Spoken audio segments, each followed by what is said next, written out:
जरा विचार करिएगा। शंकर भगवान में बहुत सारे गुण हैं, बहुत गुण, ढेरों गुण भरे मेरे भोलेनाथ में, उसकी गिनती नहीं है, अनगिनत। उन गुणों की कोई गिनती नहीं है। इतने मेरे शंकर भगवान में गुण भरे हुए, इतने गुण।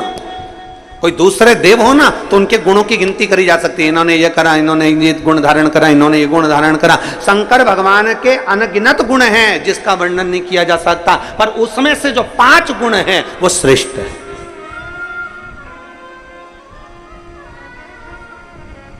और उन 5 गुणों को जो शंकर का भक्त अपने अंदर धारण कर लेता है तो वो साधारण नहीं रहता।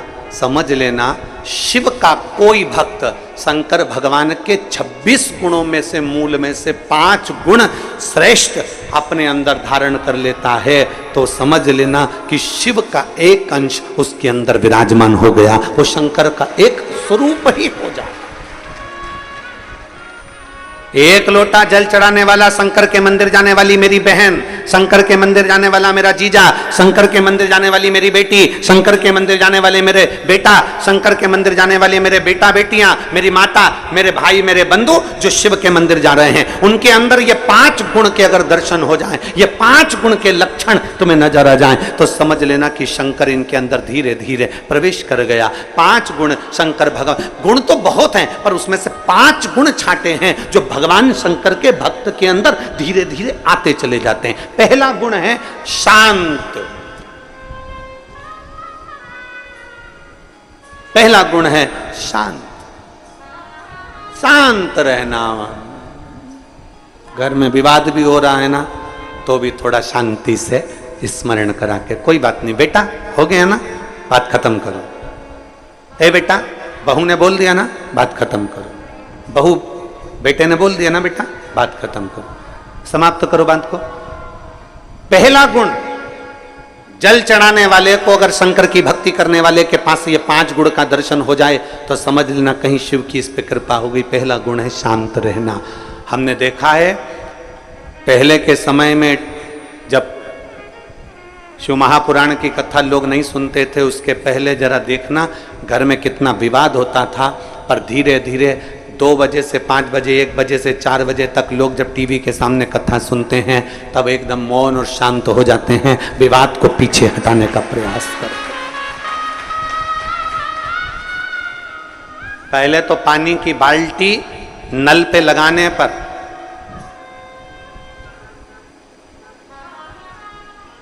पानी की बाल्टी नल पे लगाने पर, पानी की बाल्टी कुएं पर भरने पर लड़ाई हो जाती थी। आज के समय में वो लड़ाइयां बंद हो गई क्योंकि लोग शांत हो गए, सहज हो गए। शांत, सरल है। दूसरा है समदर्शी।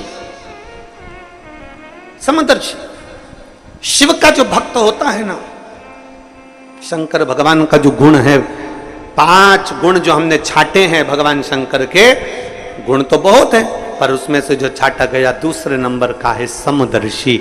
मेरे ओघड़दानी समदर्शी हैं। समदर्शी से मतलब है कि जब मंथन में विष निकला, विष और अमृत बाद में निकला, तो पार्वती जी ने कहा कि ये विष एक काम करो, इन जीव जंतुओं को दे दो और अमृत देवताओं को दे दो, आप ले लो, ये किसी जीवों को दे दो। शंकर भगवान ने कहा नहीं, विष मैं पी जाता हूं और अमृत चाहे जानवर हो, जीव हो, पशु हो, पक्षी हो, सबके लिए छोड़ देता हूं। समदर्शिता।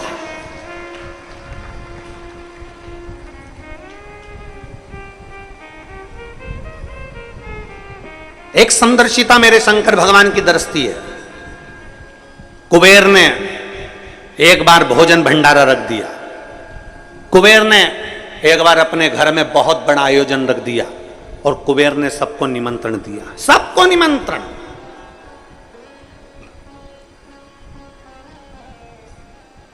अब कुबेर के यहां पर जब इतना धन है, इतना वैभव है, इतनी संपदा है, इतनी सत्ता है, इतना वैभव कुबेर का है कि जितने भी देवताओं को धन चाहिए तो वो कुबेर के पास जाते हैं, जितना वैभव चाहिए तो कुबेर के पास जाते हैं, जितनी संपदा होती है तो कुबेर के पास जाते हैं। तो उस कुबेर के यहाँ जाने के लिए कौन मना करेगा?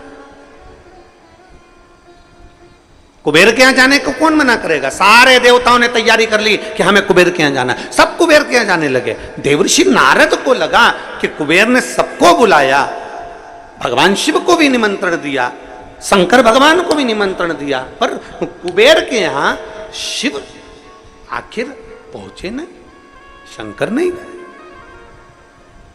तब उस जगह पर नारद जी ने कुबेर से पूछा, क्या तुमने शिव को निमंत्रण नहीं दिया? शिव को निमंत्रण दिया था। मैं जब शंकर भगवान को निमंत्रण देने गया तो शंकर भगवान ने कहा, मैं अपना सिंहासन छोड़कर नहीं जाता।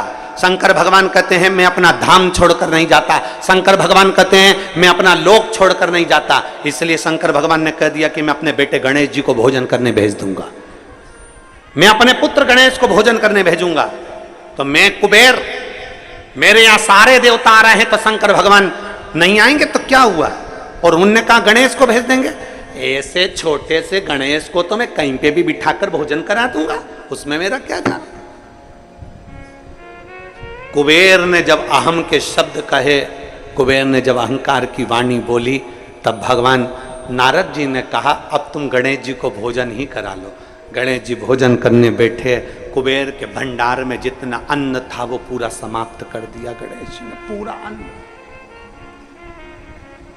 कुबेर घबरा गए, ये अन्न समाप्त हो गया, मैं क्या करूं? तब नारद जी के कहने पर शिव के पास गए और शंकर जी से प्रार्थना कर कर दुर्वाला कर गणेश जी को प्रदान कर, दुर्वाला कर।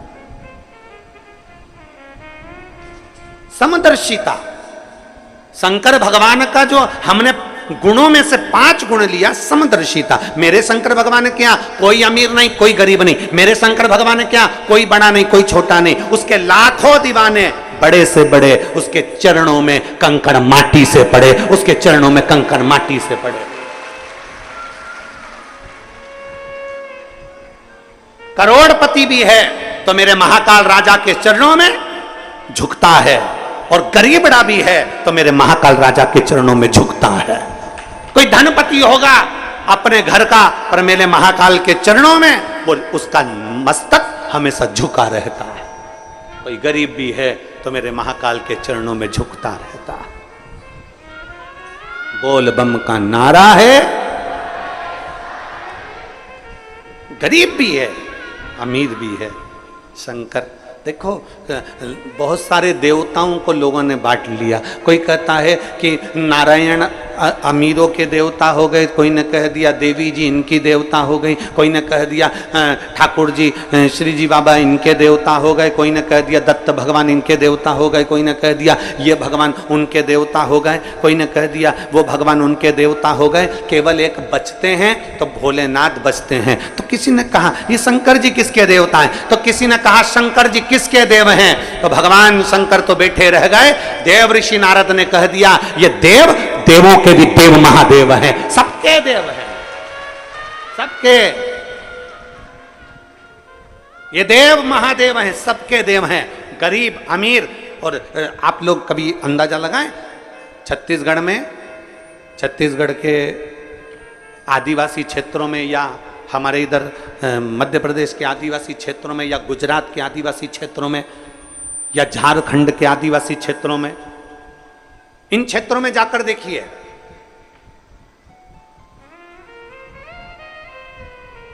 आदिवासी क्षेत्र में साधारण से साधारण व्यक्ति भी अगर पूजन करता है और उससे पूछा जाए तुम किसकी पूजन करते हो, तो कोई महादेव का नाम बताएगा, कोई उनके कुलगुरु का नाम बताएगा, कोई उनके बाबा का नाम बताएगा, पर जिसकी भी वो पूजन करते वो शंकर का ही एक रूप है, वो शिव का एक रूप है।